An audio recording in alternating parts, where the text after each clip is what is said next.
A gente vai falar sobre coisas que ninguém vai te contar sobre empreender nesse tempo que a gente vai passar juntos aqui. Esse é um tema bastante interessante que parece óbvio, mas ele tem características e particularidades que vão muito além da obviedade. Empreender, antes de qualquer coisa, virou moda, como a gente sabe. E tudo que vira moda tem um grande problema, um enorme problema. Vira palco para um monte de gente que fala bobagem. Tudo que vira moda é assim. Qual é a última moda do momento agora? É o tal do metaverso, né? Vocês têm ouvido falar bastante sobre metaverso, sim ou não? Porra, só se fala em metaverso, parece que se a gente não tiver no metaverso, nós somos meio que ETs, né? E o metaverso traz oportunidades bastante interessantes, mas também traz um monte de curioso e de gente que não entende o que está falando para falar sobre metaverso. O empreendedorismo virou essa coisa de moda também. E isso tem os dois lados da moeda. Quem me acompanha em mídia social, quem acompanha os conteúdos que eu posto, principalmente em LinkedIn, em Instagram, sabe que eu sou meio antimodismo. Tudo aquilo que vira moda eu começo a fazer restrições, porque, pelo que eu já falei, porque vira palco para um monte de gente que fala muita bobagem. Com o empreendedorismo está funcionando exatamente do mesmo jeito. E o que a gente vai fazer aqui hoje, nesses 40 minutos que a gente vai passar juntos, é, de certa forma, tratar de empreendedorismo como algo muito mais concreto, muito mais tangível, sem a fantasia que a gente vê por aí nas mídias sociais, como se empreender fosse sempre uma coisa muito glamourosa, como se empreender fosse o caminho mais curto para ficar rico, né? Pode até ser um caminho para ficar rico, mas definitivamente não é o mais curto e está longe de ser o mais fácil, e a gente vai falar dessas coisas. Mas antes de começar, eu quero apresentar para vocês um instrumento que nós vamos usar aqui muito intensamente nesse nosso papo. É o que eu chamo de bullshitômetro. Porque se a gente vai desmistificar alguns dos conceitos comumente aceitos como verdadeiros, quando a gente fala de empreendedorismo, eu vou usar esse indicador aí para sinalizar para vocês algumas coisas que eu acredito que são a maior bullshitagem, bobagem, besteira que as pessoas tentam transformar em verdade. Às vezes a gente acaba comprando isso como verdade, quando na verdade isso está muito distante da realidade daquilo que acontece na prática. Mas antes de começar, claro, é importante que vocês me conheçam, vocês saibam de onde vêm as coisas que eu vou compartilhar com vocês. Aqui tem rapidamente um slide que fala um pouco da minha formação, um pouco do que foi a minha carreira. Eu estudei bastante na vida, não é porque eu gosto tanto de estudar, não, embora eu até tenha desenvolvido esse gosto, mas eu estudei muito na vida porque eu venho de família muito humilde. Eu nasci no Rio de Janeiro, cresci numa cidadezinha pequena no interior do Paraná, chamada Jacarezinho. Já ouviram falar em Jacarezinho? Sim ou não? Já? A Graziele Massafera nasceu em Jacarezinho. É a única coisa que as pessoas conhecem de Jacarezinho, né? Fora isso, ninguém sabe mais nada a respeito de Jacarezinho. Mas eu cresci lá numa casa de 38 metros quadrados, com chão de cimento batido, numa casa sem telhado, só com laje, numa casa sem reboco, e desde aquela época de vacas muito magras, que eu ouço meu pai me dizer todo dia que a única maneira que eu tinha de melhorar de vida era estudando. Por isso eu levei tão a sério essa história de estudar. Eu entrei numa faculdade pública, porque evidentemente era o que dava para fazer, meu pai não tinha condição de bancar uma faculdade melhor para mim. Melhor não necessariamente melhor, né? Porque a faculdade pública, muitas delas são melhores que as privadas. Mas eu consegui entrar na faculdade pública, saí, fui fazer pós-graduação, MBA, mestrado na Inglaterra, me formei em Harvard em 2010, num programa chamado AMP, Advanced Management Program. A gente passa 60 dias lá na universidade, eu vou falar um pouquinho disso depois. E aí, a parte de baixo mostra um pouco do que foi a minha carreira, principalmente aqui até os 40 anos. Eu saí da faculdade aos 20 anos, comecei a trabalhar, porque a minha geração foi programada para trabalhar.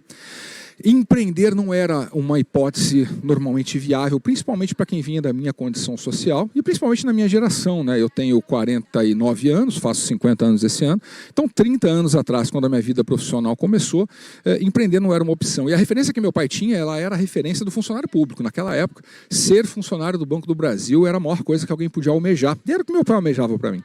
E eu não fui ser funcionário do Banco do Brasil, eu fui ser funcionário do Sebrae, que embora tenha algumas características de empresa pública, ele é privado. Eu entrei no Sebrae aos 20 anos, recém-formado, e fiquei lá por 20 anos. Fiz uma carreira longa, comecei como programador de computador e saí como diretor superintendente. Quando eu fiz 40 anos, cheguei mais ou menos no meio da minha vida produtiva, né, imaginando que a gente vai trabalhar mais ou menos até os 80 hoje, porque a medicina nos permite isso, né, eu sempre falo isso, né, a gente tem que se ligar que algumas transformações importantes estão acontecendo enquanto sociedade. Né. O meu avô morreu com 67 anos e parecia um velhinho caquético. O meu pai nos deixou no ano passado com 92 anos, absolutamente lúcido, e só foi embora porque sofreu um acidente doméstico médico bateu a cabeça. Senão ele estaria com a gente até hoje. Então a gente vai fácil, passar de 100 aí, trabalhar até os 80 é perfeitamente possível, razoável de se imaginar isso. E eu, quando fiz 40 anos, comecei a avaliar minha vida, minha carreira e pensei que estava na hora de fazer alguma coisa diferente. Fazia 20 anos que eu estava no Sebrae, fazia 7 anos que eu era diretor superintendente. E eu resolvi sair para de novo mudar de emprego, para ser diretor-presidente de uma empresa que está ali, da Coopercard, né? Me mudei de Curitiba, eu morava em Curitiba à época, me mudei de Curitiba, fui morar em Maringá, onde essa empresa ficava, era uma empresa do setor financeiro e achei que estava fazendo uma grande mudança na minha carreira. Deixei o cargo de diretor superintendente do Sebrae para virar diretor-presidente de uma empresa do setor financeiro. A coisa interessante dessa história é que eu demorei 20 anos para trocar do meu primeiro emprego e do segundo emprego eu demorei 40 dias para pedir demissão. 40 dias depois que eu fui para a Coopercard, eu pedi demissão de novo. E aí eu virei personagem de revista e jornal Brasil afora como brasileiro que abre mão do emprego de 900 mil para empreender. 900 mil era salário anual, tá, pessoal? Se fosse mensal, era capaz de eu estar lá até hoje, né? Porque até para ser maluco tem que ter limite. Mas mesmo sendo um salário anual, as pessoas não abrem mão desse tipo de oportunidade todo dia, principalmente para empreender. Essa notícia repercutiu muito em mídia social na época, Facebook e tal, e quando as pessoas viam essa matéria da PGN publicada, era muito engraçado ver os comentários. As pessoas xingavam, isso é coisa de maluco, isso não existe, você está louco, isso aí é para vender notícia, né? Uma vez numa palestra, né, como essa, um menino veio falar comigo depois da palestra, pediu para tirar uma foto. Eu falei, claro, mas por que você quer foto minha? Ele falou, não, eu preciso mostrar para meu pai, que meu pai disse que você não existe, que ele viu essa matéria e tal, eu preciso mostrar que você existe e tal. Bom, isso aconteceu em 2013, portanto, há quase 9 anos atrás, e de lá para cá a minha vida se transformou substancialmente. De lá para cá eu virei escritor, publiquei 2 livros, virei palestrante profissional, virei investidor anjo, criei um grupo de investidores anjos chamado Curitiba Angels em Curitiba, tenho hoje mais de 15 startups investidas, montei meus próprios negócios, quebrei alguns deram certo, um deles que ainda vai bem, obrigado, é o AAA, o AA Inovação, que eventualmente alguns de vocês podem conhecer da internet, onde eu tenho como sócio o Ricardo Amorim, o economista mais influente do Brasil, segundo a Forbes, e desde 2019 para cá, eu sou sócio e vice-presidente de inovações da maior empresa de cibersegurança do Brasil, uma empresa chamada ISH Tecnologia, uma empresa que estava na fila para fazer a IPO no ano passado, na janela de outubro. Infelizmente, a janela de outubro fechou por condições econômicas, por tudo que aconteceu, mas a empresa vai muito bem, é hoje líder disparado no mercado de cibersegurança do Brasil, uma área em que a gente tem só crescimento previsto, né? Então, o que eu quero compartilhar com vocês vem dessa experiência. E embora eu tenha estudado bastante, como vocês viram lá no último slide, o meu foco aqui é compartilhar com vocês lições do caminho, coisas que eu aprendi principalmente nos meus últimos 8 anos, trabalhando diretamente com empreendedorismo na veia. Não vem dos meus primeiros 20 anos como diretor do Sebrae, porque eu costumo brincar o seguinte, eu precisava ter sido diretor do Sebrae depois de ser empresário, e não antes. A vida do empresário ela é muito diferente daquilo que muitas vezes nos querem fazer acreditar. Então, eu costumo também dizer, né, que se um dia você for resolver virar alpinista e quiser escalar o Everest, eu duvido que você contrate para te ajudar nessa tarefa alguém que leu todos os livros sobre como escalar uma montanha. Você vai contratar um Sherpa, provavelmente semi-analfabeto, mas que já pisou no alto da montanha algumas vezes. Por quê? Simples. Guardem essa frase com vocês. Ninguém pode te levar num lugar em que nunca esteve. E o que tem de gente na internet tentando te levar em lugar que nunca esteve é uma coisa absolutamente impressionante. Pessoa que faz o curso, vende para você o curso de como ficar rico, mas ele mesmo é um pé rapado. A pessoa que te vende o curso para ser empreendedor e a pessoa nunca teve um negócio na vida. Aqui não. Eu falo das coisas que vivo e que vivi. Eu não falo das coisas que me contaram. E eu acho que essa verdade é importante, não para traduzir uma verdade absoluta, porque o que eu vou falar aqui não tem nada de verdade absoluta. O que eu vou falar aqui tem a ver com a minha verdade, com a minha experiência com o que eu vivi. Em alguns momentos isso pode ser útil para alguns de vocês, eu espero que seja, mas não necessariamente. Vocês precisam concordar com tudo que está dito aqui, mas no mínimo eu espero conseguir refletir com você sobre algumas coisas. Primeira coisa que eu quero desmistificar é essa ideia de segurança do emprego, que é muito comum, principalmente quando a gente vê jovens, meninos, meninas, recém-formados, e mesmo pessoas já com algum nível de experiência no mercado de trabalho que defendem a alternativa ao empreendedorismo, que é o emprego, como sendo algo que te dá mais segurança. Porque no emprego você tem o salário garantido todo mês, no emprego você tem 13º, você tem férias, etc, etc, etc. Começamos então aqui a lançar mão do nosso bullshitômetro, porque isso é uma puta de uma bobagem. Que tipo de segurança é essa que um emprego te garante, uma vez que ao ter um emprego, na verdade, você está colocando a tua carreira e o teu futuro nas mãos de um chefe. Que se acordar de mau humor num dia em que por qualquer razão ele não dormiu bem, ele pode chegar e simplesmente te mandar embora. Percebe como essa coisa de segurança ela é absolutamente ilusória? E aí você pode pensar, não, mas eu sou bom pra caramba, eu sou um baita profissional, eu sou uma baita profissional, eu me garanto. O meu chefe não vai poder me mandar embora. Será? Vocês já pararam para pensar na quantidade de pessoas absolutamente competentes, capazes, que tiveram que ser mandadas embora durante a pandemia, porque as empresas simplesmente tiveram dificuldades econômicas e não puderam continuar pagando os salários e muitas vezes até acabaram quebrando? Então, por mais bom profissional que você seja, isso não é garantia de que você vai ter emprego. E vejam, eu quero fazer aqui um contraponto, e eu sempre me preocupo muito com essa questão de evitar o pêndulo, né? Porque a gente tem uma tendência de sempre ser 8 ou 80. Não tem 8 ou 80 aqui. Essa coisa do empreendedorismo virar moda, ela tem alguns aspectos muito negativos, e um deles é o seguinte: por muito tempo, os jovens, as meninas, os meninos, quando estavam para sair da faculdade, conviveram com uma realidade, com uma forma de comunicar a ideia de empreendedorismo que fazia parecer que o jovem, o menino e a menina que estava se formando e não tinha já a sua startup, estava condenado a morrer. Loser, meu Deus do céu, o negócio agora é empreender para todo mundo. E como a gente vai ver, não é bem assim que funciona. Se você não tem as características necessárias para empreender, não se obrigue a empreender, porque empreender definitivamente não é para todo mundo, eu vou falar disso daqui a pouco. Então, o que eu estou falando aqui com relação à segurança do emprego, está evidentemente pegando pelo lado de desmistificar a segurança do emprego. Essa não pode ser a razão para você escolher um emprego, porque ele é seguro, porque ele me dá segurança. Não, ele não dá. Existem outras razões super válidas para que você escolha o caminho de um emprego, e está tudo bem. Agora, não pode ser a ideia de que isso vai te dar segurança. Outra falácia, né? Acabei de comentar isso, qualquer pessoa pode empreender. Mentira, isso não é verdade. Existe aqui uma diferença muito grande entre empreender e ser empreendedor ou empreendedora. São coisas bastante diferentes.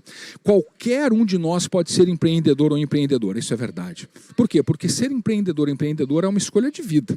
É quase que um estado de espírito. Quem que é o empreendedor e a empreendedora? É aquele que assume o protagonismo. É aquele que está sempre fazendo na frente, é aquele que organiza a pelada, é aquele que organiza o churrasco, é aquele que organiza o encontro com as amigas para tomar vinho no restaurante, é aquela pessoa que tem a facilidade de mobilizar os recursos à sua volta para fazer alguma coisa acontecer. E você pode perfeitamente ser empreendedor ou empreendedora no emprego. E está ótimo, e está tudo bem. E quem assume os cargos de liderança na maioria das empresas, geralmente são esses empreendedores e essas empreendedoras, que hoje nós chamamos de intraempreendedores, e está ótimo. Agora, empreender no sentido de se criar um negócio é muito diferente. Esse negócio definitivamente não é para qualquer um ou para qualquer uma. Por quê? Porque é um negócio para maluco, principalmente no Brasil. É absolutamente instável, é absolutamente incerto, você nunca sabe o que vai acontecer, qual é a próxima surpresa que vem, qual é o próximo imposto, qual é o próximo aumento do petróleo que vai impactar toda a tua cadeia de distribuição. É um negócio de altos e baixos, eu costumo associar isso com a ideia de uma montanha-russa. Se você se sente confortável numa montanha-russa, com aqueles frios na barriga, né? Uma hora você está lá em cima, uma hora você está lá embaixo e tal, talvez empreender possa ser para você. Agora, se você não gosta desse movimento repentino, abrupto, em que uma hora você está lá em cima, uma hora você está lá embaixo, daqui a pouco você tem frio na barriga, cuidado. Pode ser que empreender não seja para você, não caia nessa esparrela que empreender é para todo mundo, porque isso não é verdade. Isso que está na tela é uma outra grande falácia aí que traz um prejuízo danado, meu Deus do céu. Eu tenho 2 filhos, a Mariana com 5 anos, o Luca com 19. Eles são sempre a minha maior fonte de aprendizado. Eles me permitem continuar observando o mundo em transformação que está à minha volta de um lugar privilegiado, sendo pai deles. E aí eu vejo o Luca e a geração do Luca e os amigos do Luca. O Luca está na faculdade fazendo ciência da computação. E eu vejo lá aqueles meninos e aquelas meninas com essa ideia muito firme na cabeça. Você tem que encontrar aquilo que você ama e todo o resto vai se ajeitar. Meu Deus do céu, que bobajarada. Isso só funciona, sabe aonde? Em conto de fada. A vida real ela é um pouco diferente dessa história de faça o que você ama. Por exemplo, vou dar um exemplo concreto. Eu amo tocar guitarra, tocar violão, sou um puta músico frustrado. Mas se eu dependesse de viver disso, eu não tenho talento para isso. E as pessoas não estão dispostas a pagar pela minha capacidade de executar a minha música, que é uma música horrível. Portanto, por mais que eu ame a música, eu não posso viver de música, porque isso não vai dar certo. A grande sacada quando a gente fala de empreender aqui, está exatamente no contrário. Não é encontrar o que você ama e ser feliz. É ser capaz de amar aquilo que você faz e aí você vai ser feliz. Até porque não existe um mundo perfeito. O que eu estou fazendo aqui agora é uma das coisas que eu mais gosto de fazer na vida. Eu, depois que deixei o emprego e montei os grupos de investidores anjos, comecei a investir e tal, eu virei palestrante profissional. E eu sempre digo que você tem que tomar cuidado com o que você deseja, porque a minha carreira de palestrante profissional decolou de uma maneira muito veloz. No final de 2018, eu fiz 117 palestras em um ano. Brasil e América Latina. Faz a conta aí, você vai ver onde é que eu morava. Eu morava em aeroporto e eu morava em hotel. E não era isso que eu queria mais da minha vida. Aí eu tirei o pé, voltei para a vida executiva, voltei a empreender com função executiva, mas não parei de fazer palestra. Por quê? Porque eu adoro fazer isso que eu estou fazendo agora. É uma das coisas que mais me dá prazer. Só que para ter esses 40 minutos de prazer em que eu estou aqui no palco compartilhando ideias com vocês, velho, eu tive que pegar voo, eu tive que enfrentar aeroporto, eu tive que dormir no hotel fora de casa, eu tive que ficar aqui esperando começar o evento. Tem um monte de coisa chata no meio do caminho, percebe? Nada do que a gente vai fazer na vida é só legalzinho. Isso não existe, isso é uma bobagem. A gente tem que desmistificar essa ideia, senão a gente acaba fazendo o que a gente está vendo acontecer, né, que é o grande número de ansiosos, o grande número de jovens deprimidos. Eu estou vendo isso na realidade lá do meu filho de 19 anos. Jovens, meninos, meninas em idade de faculdade, com depressão profunda, tendo que se tratar à base de remédio. Por quê? Porque estão consumindo muita bobagem, porque estão consumindo muita ideia atravessada que traz ilusões que não são possíveis de serem concretizadas. Isso é um negócio muito sério. Glamour empreendedor, as histórias que a gente vê na internet são todas maravilhosas, não é? Parece que empreender é o negócio mais legal do mundo, a gente só viaja para lugar bacana, a gente só toma champanhe, a gente compra carro importado, etc e tal. Ah, meu Deus do céu, é igual jogar futebol esse negócio, pessoal. Para cada jogador de futebol que ganha o salário que o Neymar ganha, o Neymar é um ponto absolutamente fora da curva, mas para cada jogador de futebol que ganha um salário decente para se manter, existem centenas, milhares de jogadores de futebol que não chegam lá. Empreender funciona exatamente do mesmo jeito. Para cada negócio desse que a gente vê na internet, que vira um unicórnio, e eu já vou falar de unicórnio, que vira um unicórnio, que vira um negócio multimilionário, bilionário, etc., existem centenas, milhares de pequenas empresas que não chegam lá. E isso não quer dizer que essas empresas que não chegam lá não são boas alternativas para uma vida profissional.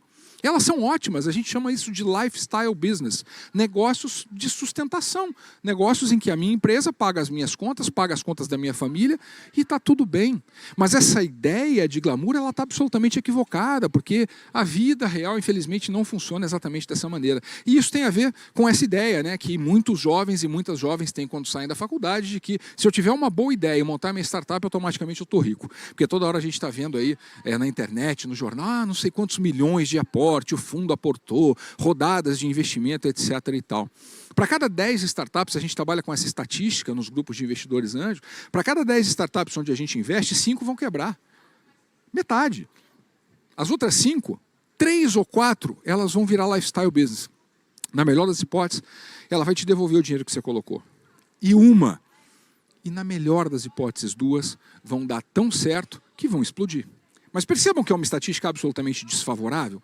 Então a gente não pode achar que, principalmente para os mais jovens, né, montei uma startup, agora meu caminho está garantido. Não funciona desse jeito. Outra bobagem. E aí, desmistificados esses pontos introdutórios, eu quero compartilhar com vocês, como eu disse, algumas das minhas experiências que formam aí um conjunto de ideias que eu batizei provisoriamente, por falta de uma expressão melhor, do Manual do Empreendedor ou da Empreendedora Raiz. Como é que a gente faz esse negócio acontecer na prática? Em primeiro lugar, aprenda a desviar da espuma. A gente tem que desenvolver um senso crítico absoluto, por causa do que eu já falei. Porque tem muita bobagem sendo disseminada. Eu me lembro quando eu fui estudar na Inglaterra, eu já tinha 30 anos, e fui fazer um segundo mestrado lá, eu já tinha um mestrado na FGV na época. E fui estudar com meninos e meninas muito mais jovens do que eu, porque lá é prática, os meninos e meninas saem da faculdade e entram no mestrado, então fui estudar com meninos de 23, 24 anos. Eu, na época, já tinha um cargo de gerente. E eu me lembro que, primeiro dia de aula, a gente na sala de aula com o professor lá na Inglaterra, falou, eu sei que tem muita gente fora aqui, quero compartilhar com vocês a seguinte ideia. Aqui, nessa sala, nessa universidade, não existe ideia certa e nem ideia errada. O que existe é ideia mal fundamentada. Percebem a diferença do padrão educacional que nós brasileiros temos, que é um sistema educacional que é feito para a gente decorar coisas? Isso faz toda a diferença. E como nós crescemos nesse sistema educacional que é focado em nos ensinar a decorar coisas, nós não somos treinados para exercer o nosso senso crítico, que é algo com o qual a gente nasceu, mas que a gente foi perdendo ao longo da vida, assim como criatividade. Criatividade funciona da mesma forma. Não é o tema aqui, mas muitas vezes a gente fala, eu não sou criativo, eu não sou criativa, e portanto eu não sou inovador, eu não sou inovadora. Todos vocês vocês aqui são criativos e criativas, inovadores e inovadoras. O problema é que, na maioria das vezes, ao longo da vida, nós perdemos essa capacidade que nos é nata, porque a gente nasce com isso. Quando somos crianças, e aí eu acabei de falar, me espelho muito, aprendo muito com meus filhos, eu adoro ver a Mariana brincando, que é minha filha de 5 anos, que a Mariana não perdeu isso ainda. A Mariana brinca, e dane-se, ela não tem a noção do certo, do errado, do ridículo, se pode, se não pode, se é paga mico, se não é paga mico, ela quebra, constrói, chora, reconstrói, levanta de novo, etc. e tal. Ao longo da vida nós vamos perdendo essa capacidade e isso nos atrapalha nessa missão de tentar fazer isso que eu chamo de desviar da espuma. Tem muita espuma por aí, muita conversa fiada sendo vendida como verdade absoluta e o mundo é um pouco diferente. A gente também, para empreender com sucesso, tem que aprender a fazer o que eu chamo de diferenciar a tendência de modismo. E isso se conecta com a ideia de espuma. Vou dar exemplos daquilo que eu estou falando. Há 5 anos atrás eu estava no Web Summit, que é um dos maiores eventos de inovação do mundo, acontece em Lisboa. E naquela oportunidade, quase 5 anos atrás, eu me lembro que o Uber lançava o seu carro voador. Carro voador, inclusive, desenvolvido em parceria com a nossa brasileira Embraer. E esse anúncio foi feito, cercado de pompa e circunstância, e eles diziam que em muito pouco tempo, em no máximo 2 anos, aquele seria o padrão de locomoção, de mobilidade nas grandes cidades. Muito bem, faz 5 anos que eu vi isso acontecer.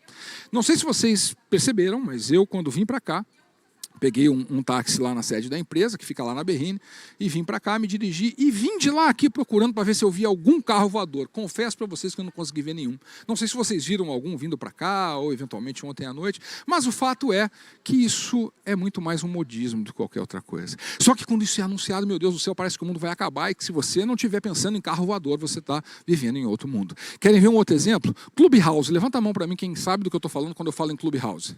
Olha só. A maioria de vocês sabe do que eu estou falando. Muito bem, quando saiu o Clubhouse no início da pandemia, meu Deus do céu. Parecia que se você não tivesse um convite para entrar no Clubhouse, você realmente era um ET, não era assim? A gente negociava convite, porra, velho, me arruma um convite aí, eu preciso entrar nessa rede, pelo amor de Deus. E eu, apesar de toda a restrição de tempo que tenho, lógico, tive que me obrigar a entrar no tal do Clubhouse para ver como é que esse negócio funcionava. E quando eu entrei no Clubhouse, o pessoal que tem mais de 40 anos vai saber do que eu estou falando. O que eu vi foi uma espécie de um 145 digital. Sabe o que é um 145? 145 era um serviço telefônico que tinha, pelo menos no Paraná tinha, que você discava no telefone, e discava mesmo, tá? Era aqueles telefones de disco. 145, você caía numa sala de bate-papo. E lá tinha um monte de gente que você não conhecia, e você ficava lá conversando com aquele povo. Oi, tudo bem? Isso aqui, filha da puta, tomar no cu, você xingava, desligava, tal. Daqui a pouco você pegava, falava com outra pessoa, caía em outra sala, não sei o quê.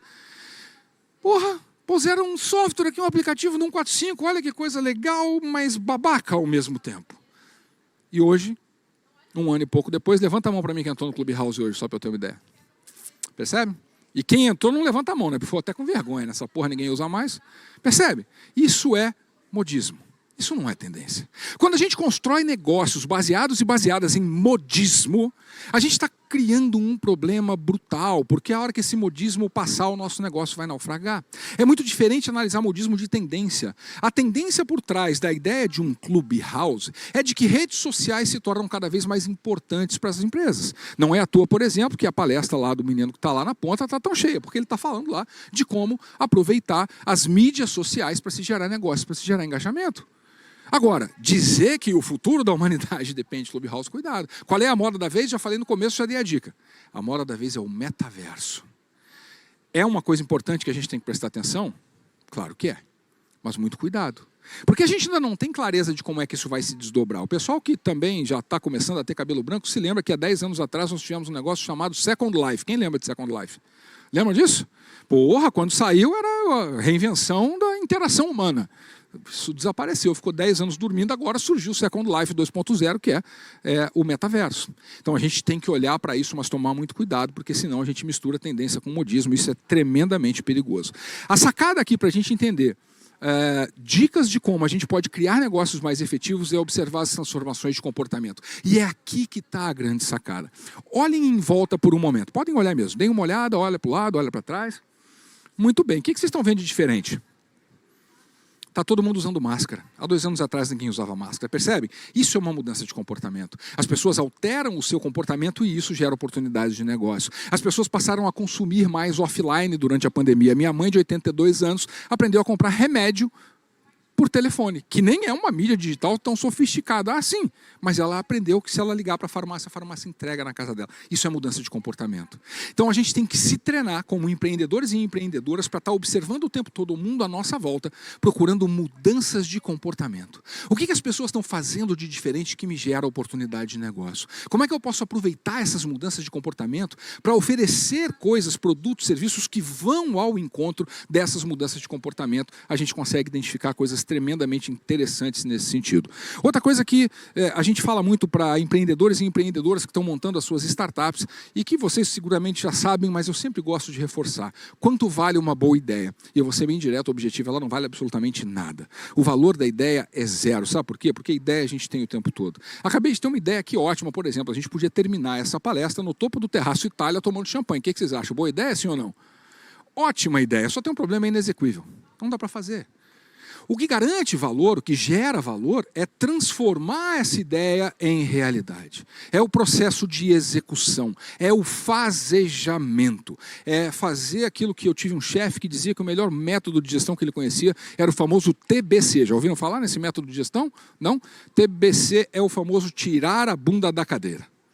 A gente tem que tirar a bunda da cadeira, a gente tem que testar aquilo que está pensando, a gente tem que fazer o processo de interação com quem vai usar aquilo que a gente está criando e principalmente com quem vai pagar por aquilo que a gente está criando. A gente tem que colocar a mão na massa. O bom empreendedor, a boa empreendedora são aqueles que colocam a mão na massa. Até porque aquela época em que a gente podia investir tempo, meses, no processo de planejamento das coisas e na construção de soluções rebuscadas antes de ir ao mercado acabou. Porque se a gente faz isso, o mundo está mudando numa velocidade que a gente não consegue acompanhar. E eu não estou falando rápido aqui porque falo rápido só e porque tenho muita coisa para comunicar em 40 minutos. Eu estou falando rápido aqui porque essa é a tônica do mundo que a gente está vivendo. Velocidade, tudo gira muito rápido. Imaginem vocês o que aconteceu com um empresário ou com uma empresária que no início de 2020 reuniu seu time todo e fez lá um maravilhoso planejamento estratégico por 5 anos da empresa. 2 meses depois chegou a pandemia. Que utilidade tem esse planejamento agora em que as condições mudaram completamente, percebe? Essa é a lógica da velocidade. Então a gente tem que estar o tempo todo em interação com o mundo à nossa volta, com o mercado, com os nossos clientes, para que a gente possa fazer com que as nossas empresas tenham sucesso. Eu gosto de falar de mentalidade startup porque convivo muito com os meninos, com as meninas que fundam as startups, para trazer uma outra ideia aqui que é muito importante para os nossos negócios. A gente está vendo toda hora nesse mundo de inovação falar de grandes empresas que estão investindo em startups. Sabem por que isso acontece? Porque as grandes empresas têm uma dificuldade muito grande de serem criativas e inovadoras. Por quê? Porque elas têm muito processo. Todo lugar que tem muito processo começa a jogar contra o processo de inovação e de criatividade. E aí as grandes empresas buscam se aproximar das startups, que são empresas inovadoras por natureza, para tentar beber um pouco nessa fonte. Só que tem um problema. Quando as grandes empresas fazem isso, normalmente elas trazem as startups para debaixo da grande empresa. E quando as grandes empresas fazem isso, elas matam aquilo que faz da startup um sucesso, que é o que? A sua cultura. A mentalidade de uma startup é uma mentalidade que se prepara para trabalhar com pouquíssimo recurso, em um ambiente de extrema incerteza e em que não há muito espaço para errar de maneira demorada. Há espaço para errar rápido. Eu vou, testo, refino, refino. Agora, ficar aqui pensando na morte da bezerra para depois que está tudo pronto e lá, não há espaço para isso numa startup, porque ela não tem recurso para jogar fora. Empresas que têm tido sucesso são empresas que têm conseguido incorporar essa mentalidade de startup à sua realidade, seja lá qual for o negócio no qual elas estão atuando. E isso é tremendamente importante também. É isso, são empresas que sabem trabalhar com pouco ou nenhum recurso. Na maioria das vezes, isso é um aprendizado que eu posso trazer da minha época de Sebrae, muitas vezes a gente recebia pequenas empresárias que diziam que o problema era a caixa, quando na verdade o problema não era a caixa. A falta de caixa e a falta de dinheiro é uma consequência de problemas maiores.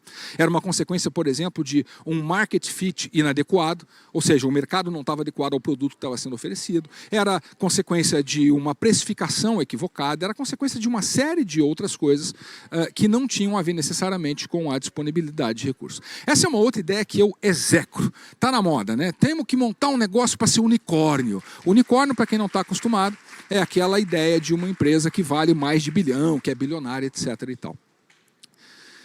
Isso é uma desgraça, sabe por quê? Porque ser ou se tornar um unicórnio é consequência. É consequência do quê? De um bom negócio que resolve um bom problema para um monte de gente pelo qual as pessoas estão dispostas a pagar. Ser ou se tornar um unicórnio não pode ser o objetivo de uma empresa que começa hoje. Uma empresa que começa hoje tem que ter como objetivo resolver um grande problema, ajudar as pessoas a realizarem os seus sonhos de alguma maneira.